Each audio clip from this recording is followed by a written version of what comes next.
Okay, so this is a Lionel Henry lifestyle community update for the United Brotherhood memoir. We are going to go over the atlas for Noah chapter 7. So in Noah chapter 7, we are going to be seeing Noah like we're gonna see Noah and Isaac reconnect in chapter 7. And it's gonna be a FaceTime call. They're gonna have a FaceTime call, and we're gonna like Noah and Isaac are gonna talk about their careers, and we're gonna talk about making our careers like tertiary. And but we also are gonna have to inform each other about what the state of our careers are and everything like that, and like what we like what Noah and Isaac like have what Noah and Isaac were up to when they were like during the separation during the Novera. And Noah will tell Isaac like what the Novera was. And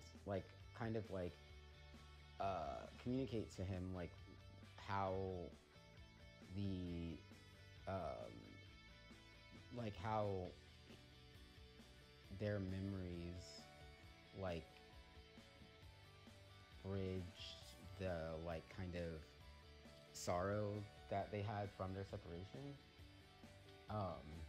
And it will also I think that Isaac and Noah actually reconnecting will directly reconnecting will decrease and ease a lot of the a lot of the just tension that existed from from Isaac being in rehab, and from Noah's experience of Novera. And so I think once they talk about those two things, and once they have, and once they kind of see the once they kind of see those two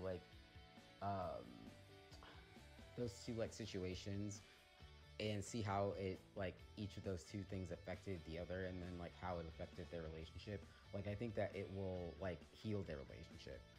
And then I think that since the story is about Isaac and Noah, there are many characters in the story, and all of them are important in their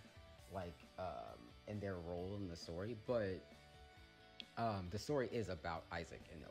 And so once they reconnect, I think that will heal the story, and it will also once they talk about their careers, and once they talk about how to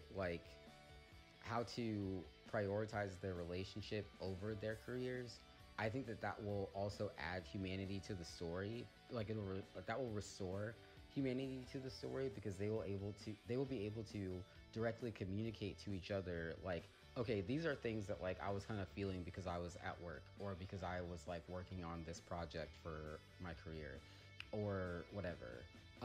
And then once they talk about that stuff, I think that they will be able to at that point be oh, okay, so here are some of the misconceptions that were happening, and here are some of the things that weren't communicated properly. And then I think once these two characters are on the same page about who they are and what they've experienced, that will kind of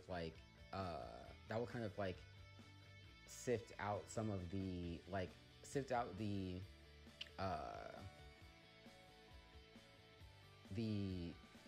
I think that will restore that suspension of disbelief. And so with the story, it will guide the story to a place of freedom of speech, and liberty, and democracy, and meritocracy, and aristocracy. And it will also kind of like since I think like Isaac and Noah are both kind of embroiled in the industry, but are both like um, headed towards the meritocracy. And so, like, I think that once they are able to directly communicate these things, they will be able to say, like, oh, okay, like, these are things that, like, you were experiencing because of your position in the industry, and things that I was experiencing because of the aristocracy and the meritocracy's conflict with the industry. And then we'll, like, just kind of like how our um, how our telepathic communication will bridge that will bridge these like gaps in our lives, and these gaps in our immune systems, and these gaps in my brain. And like like the like the my brother is probably like the most like my brother's probably like the most like has the most experience to like directly comprehend the ripples that the tooth gap are causing, and the ripples that the gaps in my memory are causing.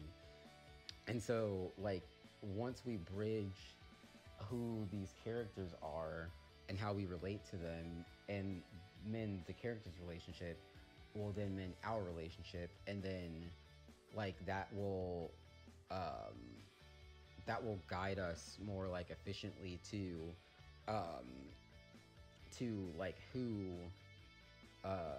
we are as individuals, but then who we are within our story. Because like I think part of what was like part of the sorrow and part of the like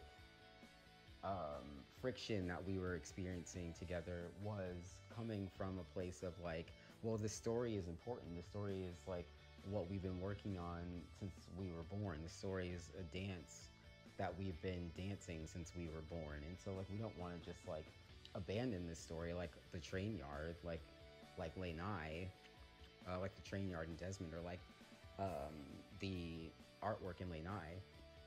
And so, but we also don't want to be like we don't want to be like trapped in the story either, because it's not, we like are acknowledging that we are brothers and that this is our relationship and that our relationship takes precedent.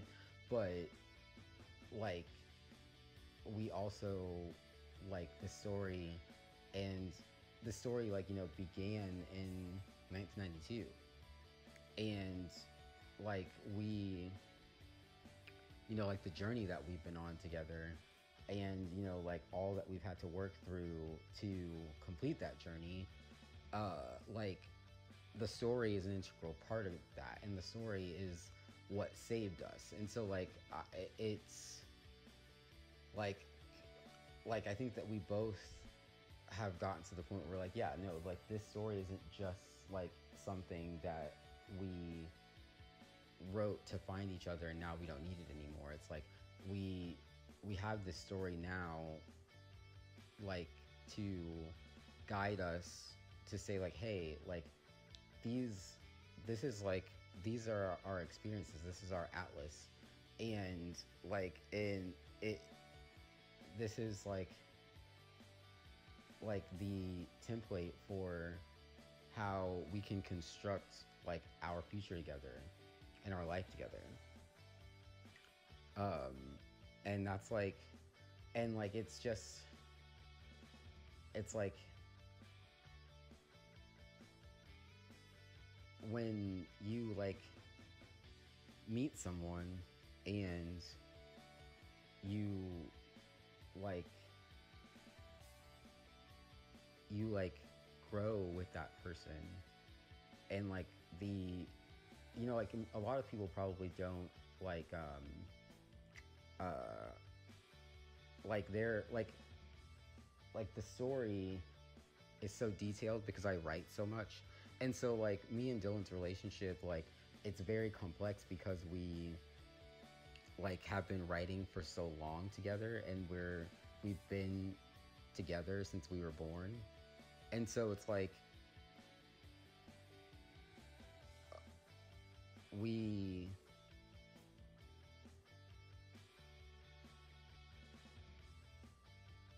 yeah, I don't know. It's just that like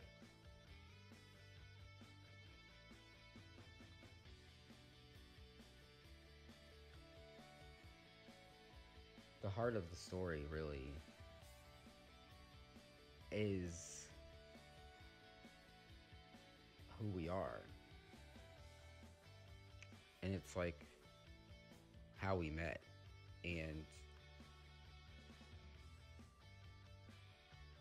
it's our bromance. It's how we fell in love.